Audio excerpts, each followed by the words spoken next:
कई बार मदरसों को लेकर सवाल उठे हैं। आरोप लगे हैं कि कुछ ऐसे मदरसे हैं जहां संदिग्ध गतिविधियां हो रही हैं। अब एक मदरसे पर ऐसे आरोप लगे हैं जो बेहद संगीन है। ये है प्रयागराज का जामिया हबीबिया मदरसा और इस मदरसे पर गंभीर आरोप लगे हैं। इस मदरसे में जब छापेमारी की गई तो साफ हुआ कि प्रयागराज के इस मदरसे से देश की अर्थव्यवस्था को चोट पहुंचाने वाली साजिश हो रही थी। सालों से अवैध तरीके से चल रहे मदरसे में जब पुलिस ने रेड मारी तो अंदर 100-100 रुपए के असली दिखने वाले नोटों की गड्डियां मिली। मतलब ये कि मदरसा नकली नोट छापने का कारखाना बना हुआ था। पुलिस को इस मदरसे में अवैध गतिविधि की खबर मिली थी और फिर अंदर छापेमारी में जो मिला उसने सभी के होश उड़ा दिए। ये जो सिविल लाइन पुलिस टीम है उसके द्वारा एक नकली नोट बनाने वाली जो गैंग थी उसका खुलासा किया गया है। इसमें 4 अभियुक्तों को पुलिस के द्वारा गिरफ्तार किया है। इसमें एक अभियुक्त जो है मोहम्मद अफजल, जो करेली थाना क्षेत्र का रहने वाला है। दूसरा मोहम्मद शाहिद, ये भी करेली का ही रहने वाला है।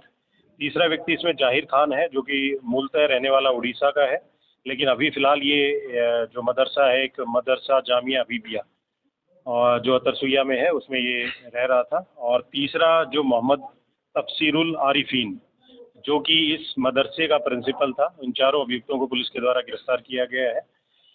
इनके द्वारा जो नकली नोट 100 डिनोमिनेशन का था, इंडियन करेंसी नोट, उसको प्रिंट करके तैयार किया जा रहा था। उसमें इनके कब्जे से जो बरामद हुआ है उसमें 1300 100 रुपीज़ के जो नोट्स हैं डिनोमिनेशन के, वो बरामद हुए हैं, जिनकी कीमत 1,30,000 है। उसके अलावा 234 पेज जो है वो प्रिंट किए हुए बरामद हुए हैं।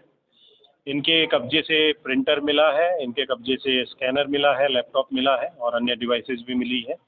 और ये सारा काम ये जो मदरसा है उसके कमरे में ही ये सारा कर रहे थे। प्रिंसिपल के ये संज्ञान में था। पुलिस ने मदरसे से नकली नोट छापने का धंधा चला रहे 4 लोगों को गिरफ्तार किया है। इन आरोपियों के पास से 1300 नकली नोट बरामद किए गए हैं, जो कि 100-100 रुपए के हैं। साथ ही नोटों को छापने के लिए इस्तेमाल की जाने वाले प्रिंटर समेत दूसरे इलेक्ट्रॉनिक गैजेट को भी बरामद किया गया है। पुलिस ने इसकी जांच की, जिसमें पता चला कि नकली नोट छापने और इसे बाजार में खपाने के गोरख धंधे में मदरसे का कार्यवाहक प्रिंसिपल भी शामिल था। उसने नकली नोट छापने वालों को मदरसे का एक कमरा दे रखा था और इसके बदले वो मोटा कमीशन लेता था। यहाँ हुआ ये था कि पुलिस वाले आए 2 रोज पहले, तो यहाँ के जो प्रिंसिपल साहब थे उनको ऊपर रहते थे वो, और उनको पकड़े और उनके साथ उनका साथी अब्दुल जाहिर जो था उसको भी पकड़ ले गए, और हमारे यहाँ के मोहतमीम साहब थे उनको भी ले गए हैं पूछताछ के लिए। और बाकी जो है ऊपर क्या होता था वो मैं नहीं जानता, क्योंकि मैं ऊपर जाता नहीं। हम लोग नीचे देख रेख करते हैं, और हर आदमी को ऊपर जाने का अलाउ भी नहीं था कि हर आदमी ऊपर जाए। कोई ऊपर नहीं जाता है, चाहे यहाँ का पढ़ने वाला हो, चाहे यहाँ का टीचर हो, या यहाँ का काम करने वाला कोई भी हो, वो ऊपर नहीं जाता था। और नहीं, ऊपर जाने का अलाउ नहीं था। किसने मना किया? प्रिंसिपल साहब ऊपर रहते थे, इसलिए कोई नहीं जाता था। और जब कभी कोई ज़रूरत हुई तो उनसे पूछ करके गए, अपना काम किए चले आए, और बाकी कोई उनके कमरे में नहीं जाता था। पुलिस अब इस मदरसे के प्रिंसिपल को गिरफ्तार कर चुकी है और पूछताछ की जा रही है। वहीं दूसरी ओर पुलिस को इस मदरसे में छापेमारी के दौरान एक ऐसी किताब भी मिली जिसमें संघ के खिलाफ जहर भरा हुआ है।